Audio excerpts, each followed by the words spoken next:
जय श्री कृष्णा। हनुमान जी को अतुलित बलधामा की संज्ञा भी दी जाती है। महाभारत के युद्ध में एक ऐसी घटना हुई थी जिसके कारण हनुमान जी को कर्ण पर बहुत ही गुस्सा आ गया था। हनुमान जी इतने गुस्से में थे कि कर्ण को मारने के लिए दौड़ पड़े थे। आइए जानते हैं महाभारत की उस घटना के बारे में। लेकिन वीडियो में आगे बढ़ने से पहले मेरा आप सभी से अनुरोध है, मेरे चैनल को सब्सक्राइब करके बेल आइकन को जरूर प्रेस कर दीजिएगा। तो चलिए इस घटना को जानते हैं।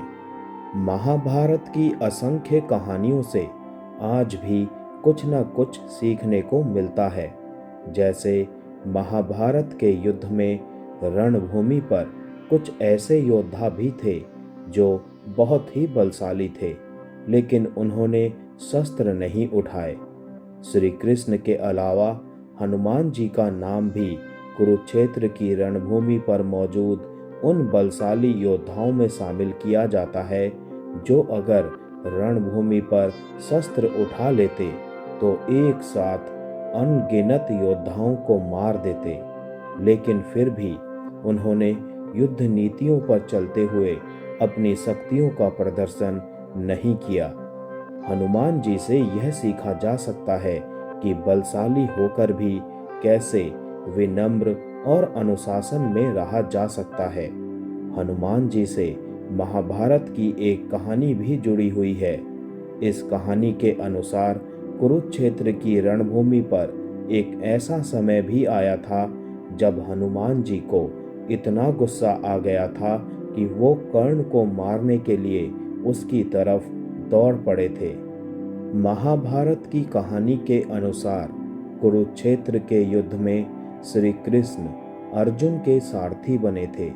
वहीं हनुमान जी अर्जुन के रथ पर लगे झंडे पर अपने सूक्ष्म रूप में विराजमान थे। हमेशा अपने आराध्य और परम मित्र राम जी के साथ रहने वाले हनुमान जी द्वापर युग में भी श्री राम के अवतार श्री कृष्ण के साथ थे। हनुमान जी रथ पर लगी पताका के ऊपर बैठकर पूरे युद्ध को देख रहे थे। महाभारत का युद्ध अपने निर्णायक मोड़ की तरफ बढ़ रहा था।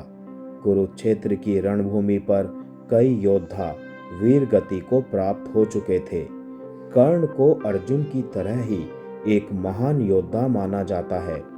दोनों ही अपने शक्तिशाली अस्त्रों के साथ एक दूसरे पर वार कर रहे थे।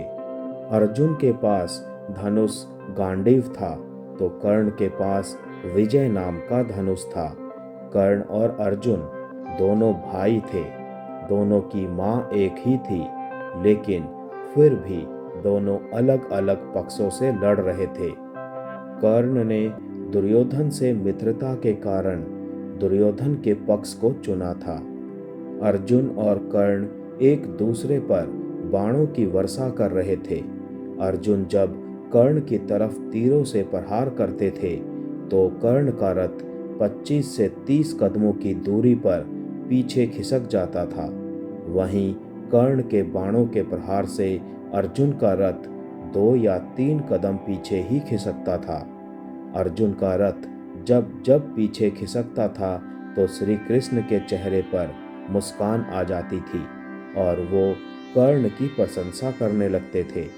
यह देखकर अर्जुन से रहा नहीं गया और उसने कर्ण की प्रशंसा करने का कारण श्री कृष्ण से पूछा। अर्जुन के पूछने पर श्री कृष्ण ने मुस्कुराते हुए कहा, हे पार्थ, मैं तुम्हारा सारथी हूँ। इस रथ के ध्वज पर स्वयं हनुमान जी विराजमान हैं। पहियों पर शेषनाग यानी हमारे बड़े भाई बलराम जी हैं।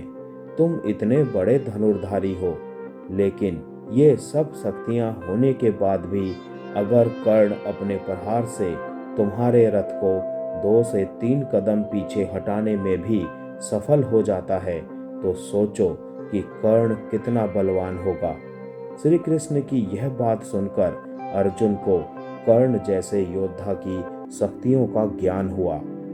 कर्ण बहुत शक्तिशाली थे, लेकिन युद्ध नीतियों को तोड़ने का उन्हें अधिकार नहीं था।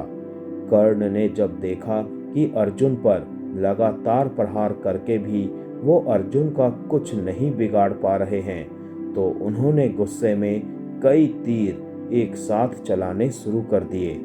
तीरों की संख्या इतनी ज्यादा थी कि इनमें से कुछ तीर श्री कृष्ण को लगने लगे। कर्ण का एक तीर जैसे ही श्री कृष्ण की छाती पर जाकर उनके सुरक्षा कवच से टकराया, तो यह देखकर हनुमान जी को गुस्सा आ गया। हनुमान जी रथ पर लगे ध्वज से नीचे कूदे और लघु रूप से अपने वास्तविक रूप में आ गए।